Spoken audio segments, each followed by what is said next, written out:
ఒక అతను తన తండ్రిని 12 సంవత్సరాలప్పుడు కోల్పోతే బెంగళూరులో మేనమామ దగ్గర చదువుకుంటూ పరీక్ష ఫీజు కట్టడానికి డబ్బులు లేకపోతే బెంగళూరు నుంచి చిక్బల్లాపురం 60 కిలోమీటర్లు నడుచుకుంటూ వచ్చి, అమ్మా నాకు పరీక్ష ఫీజుకి డబ్బులు లేవు, నువ్వు ఇస్తావా అంటే, అరే నా దగ్గర డబ్బులు లేవు అంటే పిల్లవాడు ఎక్కడ కుంగిపోతాడో అని గ్రహించిన తల్లి తన ఇంట్లో ఉన్న రాగి బిందెలు నమ్మి 15 రూపాయలు తెస్తే చిక్బల్లాపురం నుంచి బెంగళూరు వరకు నడుచుకుంటూ వెళ్ళేసరికి పరీక్ష ఫీజు కట్టాల్సిన తేదీ అయిపోతే అక్కడ అధికారులను రిక్వెస్ట్ చేసి పరీక్ష ఫీజు కట్టి పరీక్ష రాసి ఉత్తీర్ణుడై తర్వాత ఏ స్థాయికి వెళ్ళాడు అంటే భారతదేశంలోనే అతి గొప్ప ఇంజనీర్గా ఎదిగాడు.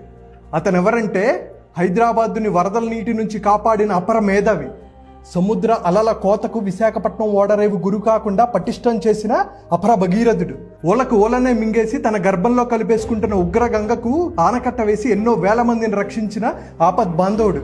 అంతెందుకండి, రోజు కొన్ని వేల మంది ప్రయాణం చేసి తిరుపతి కొండకు సులువైన మార్గం చూపెట్టిన వ్యక్తి భారతీయుల్ని తక్కువ అంచనా వేస్తారా, మనల్ని పాలిస్తూ మన సొమ్ము తింటూ మనల్ని తక్కువ అంచనా వేస్తారా అని చెప్పి బ్రిటిష్ వారి మీద ఎదురు తిరిగి తనకున్న ఉన్నత పదవిని తునప్రాయంగా వదిలేసుకున్న గొప్ప దేశభక్తి నాయకుడు, భారతరత్నకే వన్నె తెచ్చిన మహానుభావుడు, the greatest, the legendary engineer అయిన మోక్షగుండం విశ్వేశ్వరయ్య గారి గురించి తెలుసుకుందాం.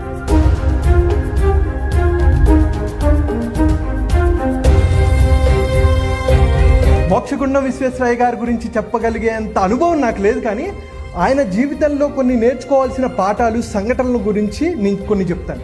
మోక్షగుండం విశ్వేశ్వరయ్య గారు 1861 సెప్టెంబర్ 15న బెంగళూరు సమీపంలో మద్దెనహల్లి అనే ప్రదేశంలో శ్రీనివాస శాస్త్రి, వెంకట లక్ష్మమ్మ దంపతులకు జన్మించారు.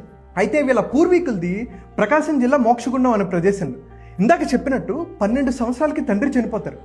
తండ్రి చనిపోతే మేనమామ వచ్చి రా నిన్ను చదివిస్తా అని చెప్పి బెంగళూరులో చదివిస్తూ ఉంటారు. ఆయన మామయ్య మీద డిపెండ్ అవ్వటం ఇష్టం లేక